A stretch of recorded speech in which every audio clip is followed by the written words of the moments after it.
அளவற்ற அருளாளனும் நிகரற்ற அன்புடையோனுமாகிய ஏக இறைவனின் திருப்பெயரால் தொடங்குகின்றேன்.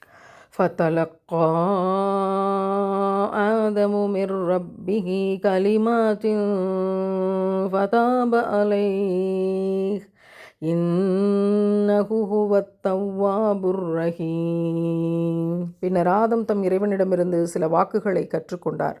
இன்னும் அவற்றின் மூலமாக இறைவனிடம் மன்னிப்பு கோரினார். எனவே இறைவன் அவரை மன்னித்தான். நிச்சயமாக அவன் மிக மன்னிப்போனும் கருணையாளனும் ஆவான். ஆதம் நபியும் ஹவ்வா அலைஹிஸ்ஸலாமும் சொர்க்கத்தில் இருக்காங்க. இந்த மரத்தில் இருக்க பழத்தை தவிர மற்ற எல்லா பழங்களையும் சாப்பிடுங்கன்னு சொல்லப்படுது. அப்போது அல்லாஹ்கிட்ட கட்டளையை ஏற்று அப்படியே வாழ்கிறாங்க. ஆனால் ஷைத்தான் அவர்களை அல்லாஹ்வின் மீதே பொய் சத்தியம் பண்ணி ஏமாத்துறான். அதற்கு பிறகு அவர்களை அதை கொண்டே வழி தவறச் செய்தனால அல்லாஹ் அவர்களை சொர்க்கத்திலிருந்து தண்டனையாக இந்த பூமிக்கு இறக்குகிறான். அப்போது இவங்க தங்களோட தவறை புரிந்து வருந்துகிறார்கள், மன்னிப்பு கேட்குறாங்க. அப்படி அவர்கள் மன்னிப்பு கேட்க விரும்புகிற போது இறைவன் எப்படி பாவ மன்னிப்பு கோர வேண்டும் என்பதையும் கற்றுக் கொடுத்தான். அல்லாஹ்விடமிருந்து கற்றுக்கொண்ட வார்த்தைகளால் ஆதம் அலைஹிஸ்ஸலாம் அவர்கள் பாவ மன்னிப்பு கோர இறைவனும் அந்த பாவ மன்னிப்பை ஏற்றான். அந்த சொற்கள் என்ன அப்படிங்கிறத இன்னொரு வசனம் சொல்லுது. எங்கள் இறைவா, எங்களுக்கு நாங்களே அநீதி இழைத்து விட்டோம். நீ எங்களை மன்னித்து எங்களுக்கு கருணை காட்டாவிட்டால் நாங்கள் இழப்புக்கு உரியவர்களாகி விடுவோம் என்று 2 பேரும் மன்னிப்பு கேட்டாங்க.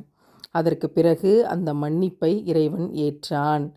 இதில் என்ன ஒரு விஷயம் அப்படின்னா, இறைவனே பாவ மன்னிப்பு கேட்க வேண்டிய வார்த்தைகளை கற்றுத்தருகிறான்.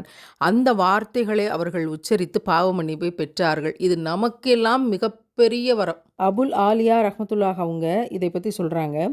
ஆதம் அலைஹிஸ்ஸலாம் அவர்கள் அந்த தவறை செய்தபோது, இறைவா, நான் பாவ மன்னிப்பு கோரி என்னை திருத்திக் கொண்டால் என்னை மன்னிப்பாயா என்று இறைவனிடம் கேட்டார்கள். அப்படியானால் உன்னை மீண்டும் நான் சொர்க்கத்தில் நுழையச் செய்வேன் என்று இறைவன் கூறினான். அப்போது என்னுடைய தவறை நான் திருத்தி கொண்டால் என்னை நீ மன்னிப்பாயா? இதில் மிக முக்கியமான ஒரு நுட்பம் இருக்கிறது. எவ்வளோ பேர் நம்ம என்ன தப்பு பண்ணாலும் எல்லாம் மன்னிச்சிடுவான் அப்படின்னு தப்பை தொடர்ந்து செய்து கொண்டே ரொம்ப அலட்சியமாக இந்த வசனத்தை எடுத்துக்கொள்கிறார்கள். நானெல்லாம் கருணை கோட்டாவில் சொர்க்கத்துள்ள நுழைஞ்சிருவேன் அப்படின்னு சொல்லிக்கொண்டே இன்னொரு பக்கம் விபச்சாரத்தை தொடர்ந்து கொண்டே இருப்பார்கள்.